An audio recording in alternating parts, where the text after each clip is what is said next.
আসসালামু আলাইকুম। আপনারা শুনছেন সর্বশেষ আন্তর্জাতিক সংবাদ। শুরুতেই শিরোনাম পড়ে বিস্তারিত। ইরানের পরমাণু অস্ত্র বানানো নিয়ে সাবেক মার্কিন গোয়েন্দা প্রধানের গোপন তথ্যে চাঞ্চল্য। দক্ষিণ লেবাননে ইসরায়েলি আগ্রাসনে আরও ১০ জন নিহত। ইরান ইস্যুতে হতাশা, আরেক দেশের সব সমৃদ্ধ ইউরেনিয়াম লুটে নিলেন ট্রাম্প। এবার মধ্যপ্রাচ্যে যুদ্ধজাহাজ মোতায়েন করতে যাচ্ছে যুক্তরাজ্য। সর্বশেষ থাকছে ইরান যুদ্ধ নিয়ে আলোচনা কাতার মিশরের। এতক্ষণ শুনছেন সংবাদ শিরোনাম, এখন বিস্তারিত। তার আগে অনুরোধ থাকবে ভিডিওতে লাইক দিন এবং ভিডিও সম্পর্কে আপনার গুরুত্বপূর্ণ মতামত কমেন্ট করে জানিয়ে দিন। ইরানের পরমাণু অস্ত্র বানানো নিয়ে সাবেক মার্কিন গোয়েন্দা প্রধানের গোপন তথ্যে চাঞ্চল্য। যুক্তরাষ্ট্রের ন্যাশনাল কাউন্টার টেররিজম সেন্টারের সাবেক পরিচালক জো কেন্ট দাবি করেছেন, ইরানের বিরুদ্ধে যুদ্ধ শুরু করার আগে মার্কিন গোয়েন্দা সংস্থাগুলো ঐক্যমতে পৌঁছেছিল যে দেশটি কোনো পারমাণবিক অস্ত্র তৈরি করছে না। ফক্স নিউজের এক প্রতিবেদনে জানানো হয়েছে, গত বৃহস্পতিবার ৭ মে সামাজিক যোগাযোগ মাধ্যম এক্সে সাবেক টুইটার দেওয়া এক পোস্টে কেন্ট এই বিস্ফোরক মন্তব্য করেন। তার মতে, সিআইএ সহ মার্কিন গোয়েন্দা সম্প্রদায় যুদ্ধের আগেই সঠিকভাবে মূল্যায়ন করেছিল যে ইরান আক্রান্ত হলে এশীয় অঞ্চলে মার্কিন ঘাঁটিগুলোতে হামলা চালাবে এবং হরমুজ প্রণালী বন্ধ করে দেবে। জো কেন্টের অভিযোগ, মার্কিন গোয়েন্দা সংস্থাগুলির সঠিক ও পেশাদার মূল্যায়ন সত্ত্বেও একটি বিদেশি রাষ্ট্র তথা ইসরায়েলের তৈরি করা বয়ান ও এজেন্ডা এই তর্কে জয়ী হয়েছে, যা শেষ পর্যন্ত যুক্তরাষ্ট্রকে যুদ্ধের দিকে ঠেলে দিয়েছে। তিনি মনে করেন, ইরানি নেতৃত্বের ওপর হামলা চালালে শাসন ব্যবস্থা আরও শক্তিশালী হবে এবং কট্টরপন্থীরা উৎসাহিত হবে। গোয়েন্দাদের এমন পূর্বাভাস সত্য হওয়া সত্ত্বেও ইসরায়েলি প্রভাবেই যুদ্ধ শুরু হয়েছে। গত মার্চ মাসে নৈতিক কারণে পদত্যাগ করা কেন্ট তার পদত্যাগপত্রেও উল্লেখ করেছিলেন যে ইরান আমেরিকার জন্য কোনো আসন্ন হুমকি ছিল না এবং কেবল ইসরায়েল ও তাদের শক্তিশালী লবির চাপেই এই যুদ্ধ শুরু হয়েছে। তবে জো কেন্টের এসব দাবিকে ডাহা মিথ্যে বলে উড়িয়ে দিয়েছে হোয়াইট হাউস। হোয়াইট হাউসের মুখপাত্র ডেভিস ইঙ্গল ফক্স নিউজ ডিজিটালকে দেওয়া এক বিবৃতিতে বলেছেন, কেন্টের দাবিগুলো ভিত্তিহীন এবং অবমাননাজনক।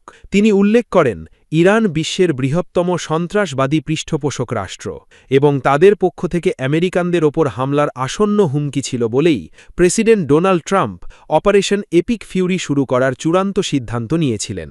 ইঙ্গল আরও জোর দিয়ে বলেন, ট্রাম্প শক্তিশালী প্রমাণের ভিত্তিতেই এই পদক্ষেপ নিয়েছেন এবং আমেরিকানদের নিরাপত্তা নিশ্চিত করাই ছিল তার প্রধান লক্ষ্য। এদিকে প্রেসিডেন্ট ট্রাম্পও নিজেও গত এপ্রিলে এক সোশ্যাল মিডিয়া পোস্টে স্পষ্ট করেছেন যে ইসরায়েল তাকে ইরানের সাথে যুদ্ধে নামতে প্ররোচিত করেনি। তিনি জানান, ২০২৩ সালের ৭ অক্টোবরের ঘটনার ভয়াবহতা এবং ইরানের পারমাণবিক অস্ত্র অর্জনের আশঙ্কাই তাকে এই সিদ্ধান্ত নিতে বাধ্য করেছে। ট্রাম্পের দাবি, ইরান যাতে কখনোই পারমাণবিক অস্ত্র হাতে না পায় তা নিশ্চিত করা তার আজীবনের রাজনৈতিক অবস্থান।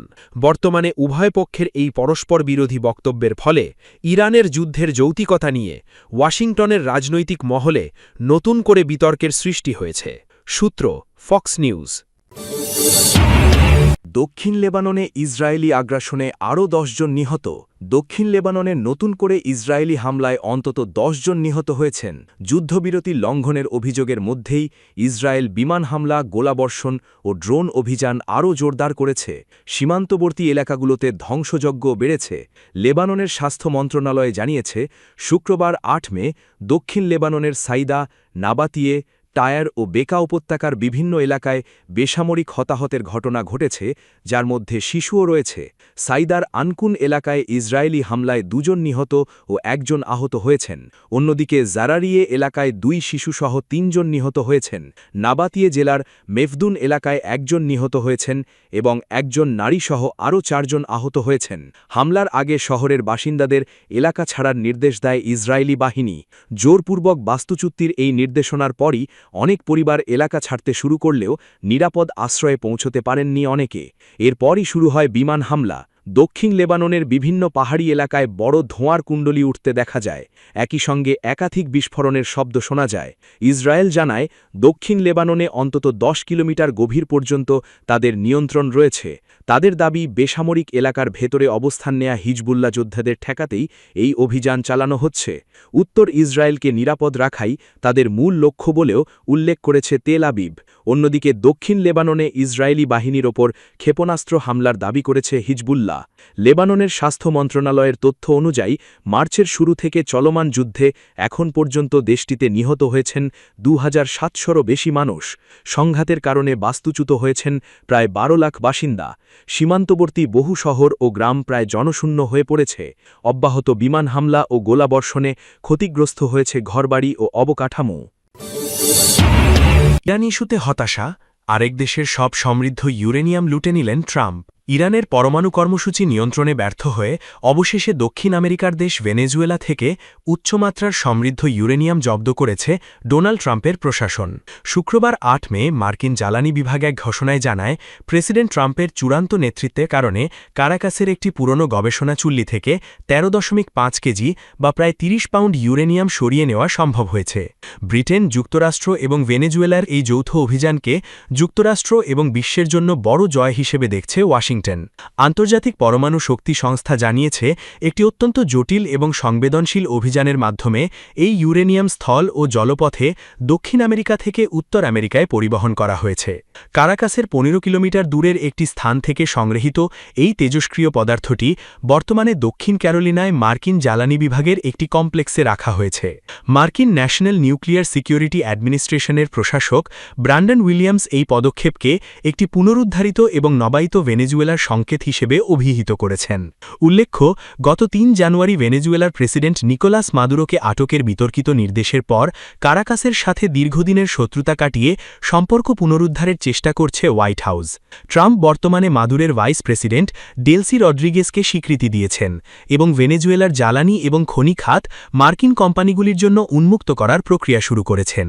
দীর্ঘ 7 বছর পর সম্প্রতি দুই দেশের মধ্যে বাণিজ্যিক বিমান চলাচল শুরু হয়েছে এবং পুনরায় চালু হয়েছে মার্কিন দূতাবাস। তবে ভেনেজুয়েলার সাথে এই মাখামাখি নিয়ে মিশ্র প্রতিক্রিয়া তৈরি হয়েছে। একদিকে ব্যবসায়ীরা বিপুল তেলের মজুদ থাকা এই দেশটির সাথে নতুন বাণিজ্যিক যুগের সম্ভাবনা দেখছেন, অন্যদিকে গণতন্ত্রকামী কর্মীরা ট্রাম্পের এই সিদ্ধান্তে ক্ষোভ প্রকাশ করেছেন। তাদের মতে, নির্বাসিত বিরোধী নেত্রী এবং নোবেলজয়ী মারিয়া করিনা মাচাদোকে পাশ কাটিয়ে রদ্রিগেজের সাথে সমঝোতা করা হতাশাজনক।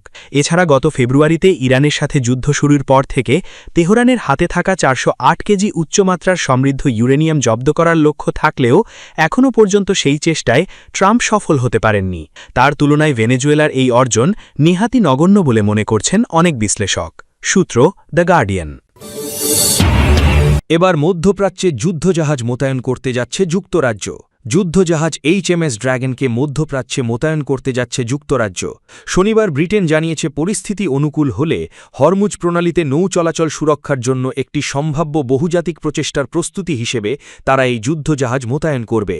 HMS ড্র্যাগন একটি বিমান প্রতিরোধ ডেস্ট্রয়ার, যা ইরান যুদ্ধ শুরু হওয়ার অল্প সময়ের মধ্যেই সাইপ্রাসকে রক্ষা করতে সাহায্য করার জন্য মার্চ মাসে পূর্ব ভূমধ্যসাগরে পাঠানো হয়েছিল। মধ্যপ্রাচ্যে এর যুক্তরাজ্য যুদ্ধজাহাজ মোতায়েন করার কথা ভাবল এমন এক সময় যখন ফ্রান্স দক্ষিণ লোহিত সাগরে তার বিমানবাহী রণতরী গোষ্ঠী মোতায়েন করেছে, কারণ উভয় দেশই এই বাণিজ্য পথের ওপর আস্থা পুনরুদ্ধারের লক্ষ্যে একটি প্রতিরক্ষামূলক পরিকল্পনা নিয়ে একসঙ্গে কাজ করছে। এদিকে ব্রিটেনের প্রতিরক্ষা মন্ত্রকের একজন মুখপাত্র বলেছেন, HMS ড্র্যাগনের পূর্ব প্রস্তুতি একটি বিচক্ষণ পরিকল্পনার অংশ, যা নিশ্চিত করবে যে যুক্তরাজ্য এবং ফ্রান্সের যৌথ নেতৃত্বে গঠিত একটি বহুজাতিক জোটের অংশ হিসেবে পরিস্থিতি অনুকূলে এলে প্রণালীটি সুরক্ষিত করার জন্য যুক্তরাজ্য প্রস্তুত থাকবে। যুক্তরাষ্ট্র এবং ইরান যখন তাদের 10 সপ্তাহব্যাপী যুদ্ধ থেকে বেরিয়ে আসার একটি পথের দিকে এগোচ্ছে, তখন ফ্রান্স ও ব্রিটেন পরিস্থিতি স্থিতিশীল হওয়ার পর প্রণালীটির মধ্য দিয়ে নিরাপদ যাতায়াতের ভিত্তি স্থাপনের জন্য একটি প্রস্তাব নিয়ে কাজ করছে। এই পরিকল্পনার জন্য ইরানের সঙ্গে সমন্বয়ের প্রয়োজন হবে এবং 1 ডজন দেশ এতে অংশ নেয়ার আগ্রহ প্রকাশ করেছে। সূত্র রয়টার্স।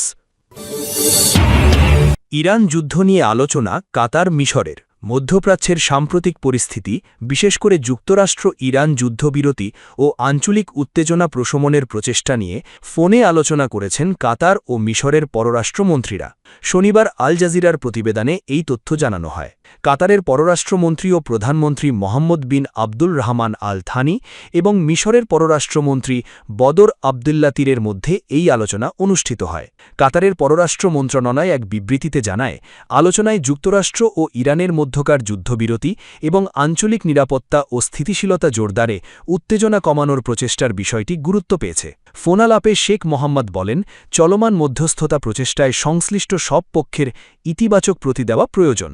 তার মতে, শান্তিপূর্ণ উপায় ও সংলাপের মাধ্যমে সংকটের মূল কারণগুলো সমাধানের পথ তৈরি করতে হবে, যাতে ভবিষ্যতে নতুন করে উত্তেজনা না বাড়ে এবং একটি স্থায়ী সমঝোতায় পৌঁছানো সম্ভব হয়। এছাড়া দুই দেশের পারস্পরিক সহযোগিতা ও দ্বিপাক্ষিক সম্পর্ক আরও শক্তিশালী করার উপায় নিয়েও আলোচনা করেন তারা।